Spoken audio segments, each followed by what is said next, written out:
What if I told you that every single choice you made today, what you ate for breakfast, the exact moment you decided to hit the snooze button, even the specific train of thought that led you to listen to this deep dive right now was actually decided for you long before you even woke up?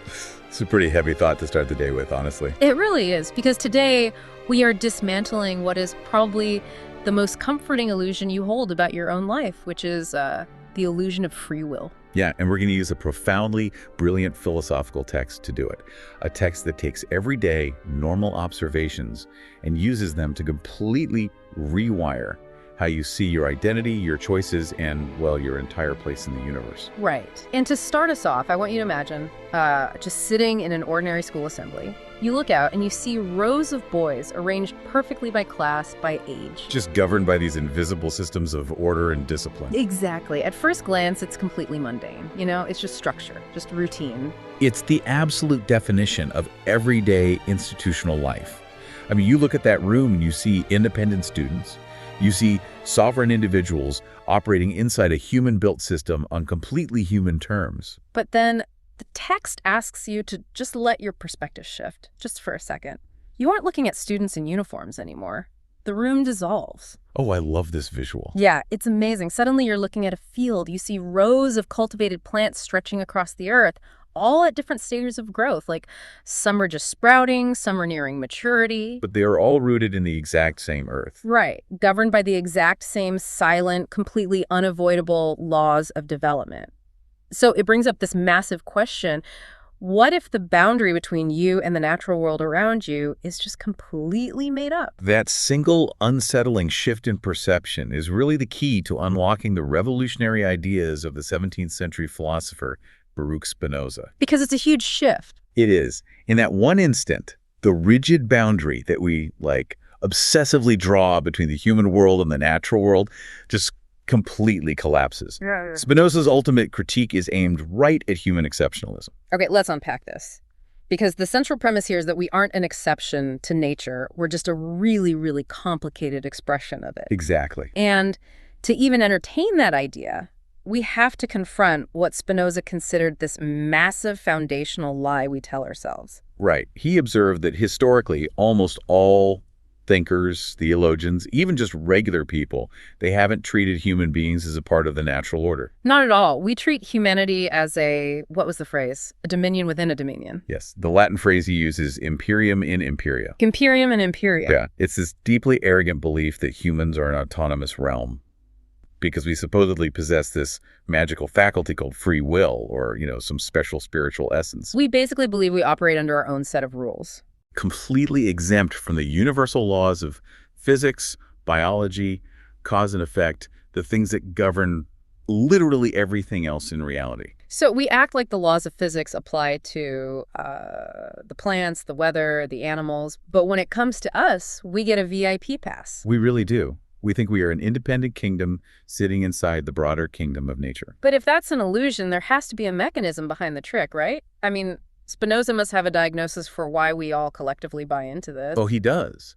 And it relies on a very simple psychological blind spot. Spinoza argued that humans are acutely, intensely conscious of their desires and their actions. Like we feel our wants vividly. Precisely. But we're profoundly ignorant of the complex, microscopic chains of causes that actually determined us to desire and act in the first place. I want to ground this in the real world for a second, because the text uses the example of hunger, which is so relatable. That's the perfect example. Yeah, you feel a pang of hunger and you choose to eat a sandwich. You feel like the absolute author of that decision. You think, I decided to eat.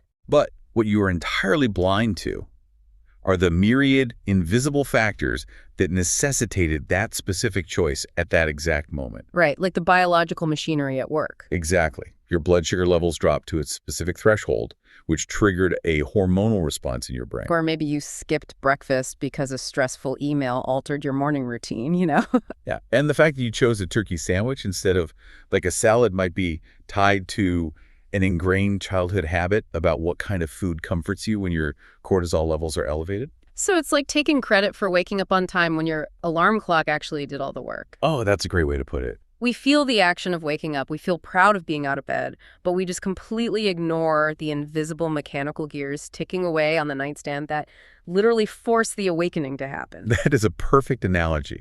We mistake our ignorance of the causes for freedom from the causes. Because there's this massive gap in our knowledge, this blind spot between our conscious feeling of acting and the hidden machinery of our actions, our minds panic. They hate a vacuum. So we just invent a magical concept to fill the void. Exactly. And we call that invention free will. Okay, I have to push back here. I really struggle to accept this entirely. Let's hear it. Well, if I consciously choose to raise my arm right now, just to prove a point, my blood sugar didn't do it, my childhood trauma didn't do it, I did it, spontaneously, in the moment. How does Spinoza explain that undeniable feeling of spontaneous choice? Well, even your desire to prove a point is the result of a causal chain.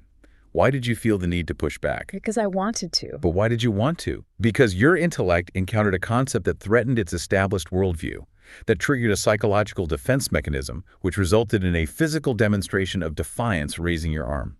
Man, so the feeling of spontaneity is just what? It's just what it feels like to be unaware of the speed and complexity of your own internal processing. Okay, that is mildly terrifying, but it makes logical sense. We feel free simply because we can't see the strings pulling us. Exactly. But this doesn't just stop at our own personal choices, does it?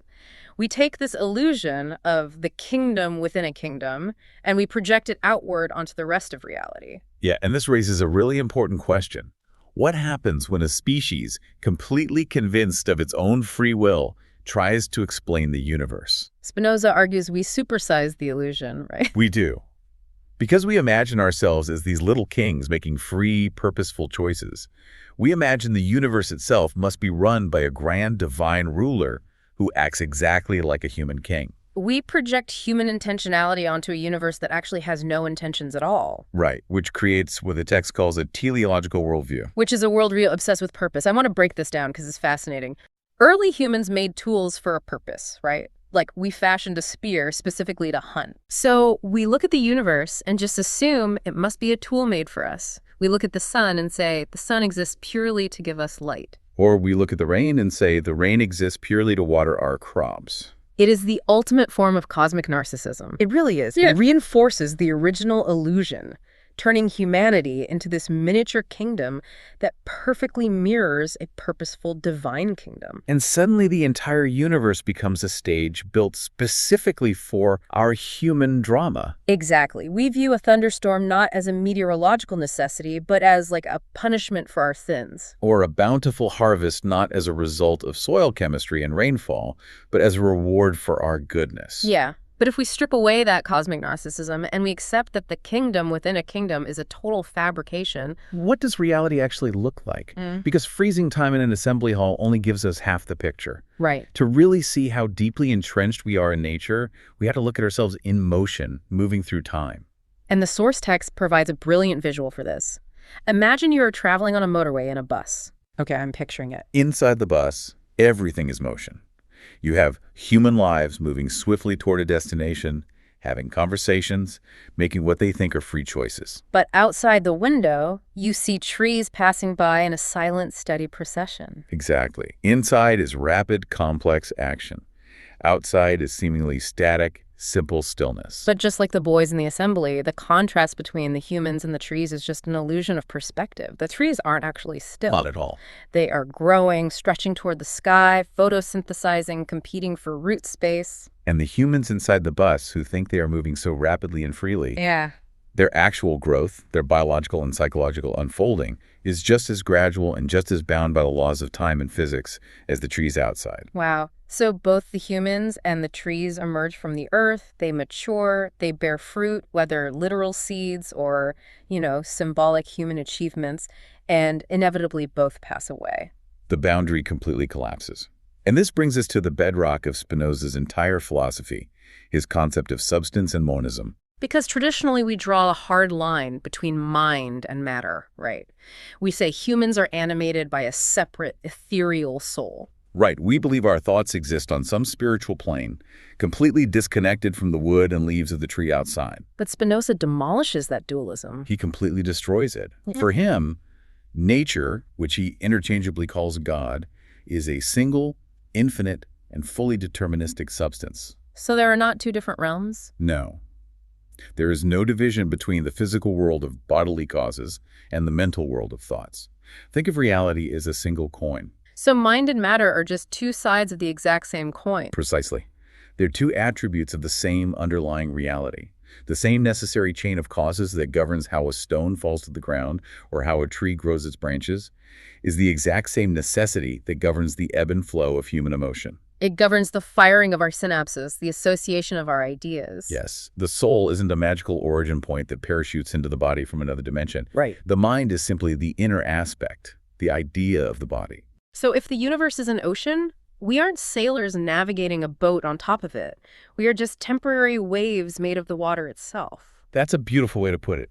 The tree outside the window and the human inside the bus are not fundamentally different categories of existence. They're what Spinoza calls modes, right? Yes, just temporary, specific variations of the exact same infinite substance. What's fascinating here is that if we accept this, if everything is made of the same deterministic substance and free will is off the table, we still have to account for human drive. We do. Like, why does the boy in the assembly study to get good grades? Why do we scroll social media for validation? If we aren't freely choosing these pursuits in a vacuum, what is the actual engine driving the wave forward? Well, Spinoza gives us a specific name for this universal engine. He calls it conatus. Conatus. Okay, let's dig into the mechanics of this because the text gives some wild examples. It defines conatus as the universal striving of every finite thing to persevere in its own being. Right, it's not a mystical life force. It is the literal essence of anything that exists. Like, a rock resists being shattered by a hammer because of its conatus, its physical inertia. Yes. And a plant physically turns its leaves toward the sun, bending its own cellular structure to capture light because of its conatus. And a human being seeks love, builds societies, and tries to avoid hatred or pain entirely because of their conatus. Exactly. It is the fundamental drive to keep existing, to maintain your structural integrity, and to increase your power of acting against the universe that is constantly pushing against you with entropy. Here's where it gets really interesting, though. Okay. Is Spinoza honestly arguing that my deep, complicated, emotionally fraught search for, like, a fulfilling career or a loving relationship is mechanically no different than a rock stubbornly resisting a hammer? Well, the difference is not in kind. It was purely a difference in complexity. Really? Yeah. The fundamental drive is identical, the desire to persevere and flourish. A rock is an extremely simple mode of nature, so its conatus is expressed purely as physical resistance. Okay, and a plant is more complex. Right. Its conatus involves taking in nutrients and adapting to the environment. And a human being is just an exponentially more complex mode. Exactly. Our bodies and minds require incredibly intricate conditions to flourish. We need social bonds, intellectual stimulation, emotional security. We need societal structures just to survive and increase our power. Think about evolutionary biology. Our complex drives our desire for social status, our fear of rejection, our need to create art or build families, are ultimately just sophisticated survival mechanisms. They are your conatus trying to secure your existence in a complex social environment. Yes. Your desires aren't unnatural aberrations or free choices made by a sovereign soul. They are the deterministic laws of the universe expressing themselves through the highly complex neurological structure of your specific body and mind. So what does this all mean for us on a Tuesday morning? That's the big question. Because I'm going to be honest, discovering that we are essentially highly complex houseplants living in a strictly deterministic universe, driven by blind biological and physical necessity. It might sound incredibly bleak. It does sound like a philosophical prison sentence at first glance. It really does. So how do we live with that? Well, it is the great paradox of Spinoza's work that he views this realization not as a prison sentence, but as the only ultimate path to true human freedom. Wait, how does determinism lead to freedom? By abandoning the illusion of the imperium, the kingdom within a kingdom, we finally stop fighting reality. True freedom isn't making magical choices independent of nature. Then what is it? True freedom is self-determination through understanding the causes that drive us.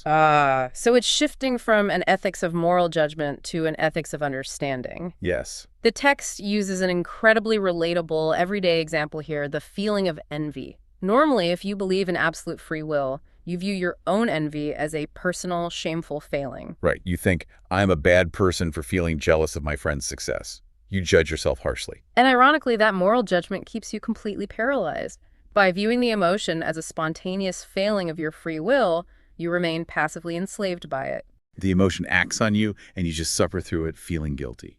But if you view the world through Spinoza's deterministic lens, you see envy not as a sin, but as a necessary mechanical effect of a specific set of natural causes. You zoom out. Yeah, you treat your own mind like a scientist studying a landscape.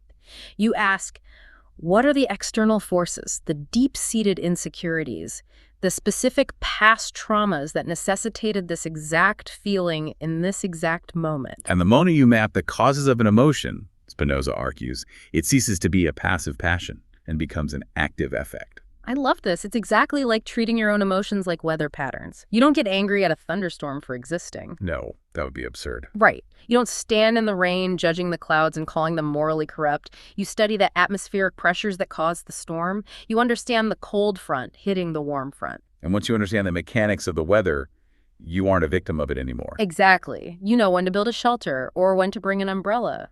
It takes all the toxic shame out of being human. When you trace the contours of your own psychology, you gain a measure of power over it. You understand the necessity of your own being. You are still determined, yes. But you are determined by your own understanding, rather than being tossed around by external forces you refuse to acknowledge.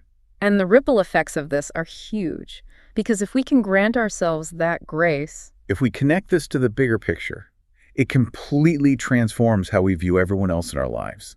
It replaces our default setting of condemnation with a profound structural compassion. Think about it. If someone wrongs you or cuts you off in traffic or acts maliciously, our first instinct is to view them as a totally free, evil, sovereign king who woke up and chose to be malicious in a vacuum. We want to punish them because we think they could have easily chosen otherwise.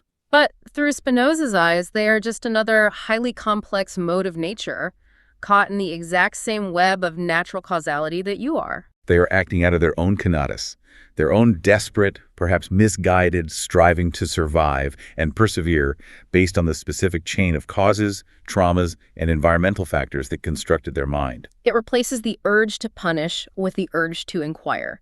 We stop seeing people as villains starring in their own evil play and start seeing them as fellow beings caught in the exact same storm of determinism. We're all just complex systems reacting to stimuli. Is there a coldness to that?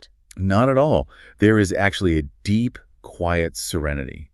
If we are not a separate kingdom, if we are not islands operating outside the rules of the universe, then we are never truly alone. Right. The exact same fundamental force that animates the great forests, that governs the orbits of planets, is the exact same force animating your breath and your thoughts. It's strangely comforting. Let's go back to those opening images to bring this full circle. The boys standing in the rigid rows at the assembly.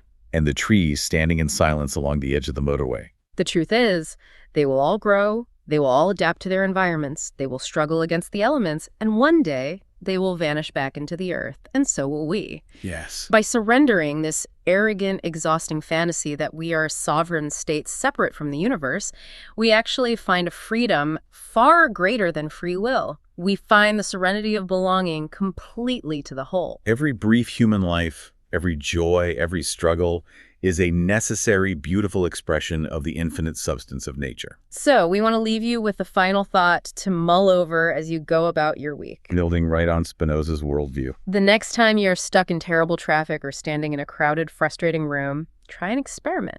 Strip away everyone's names, their outfits, and your personal judgments about them. Imagine them simply as a dense forest of trees bending in the wind of their own deterministic causes, all just striving to reach the light. How much lighter would your own life be if you stopped judging the forest and just allowed yourself to be a part of it?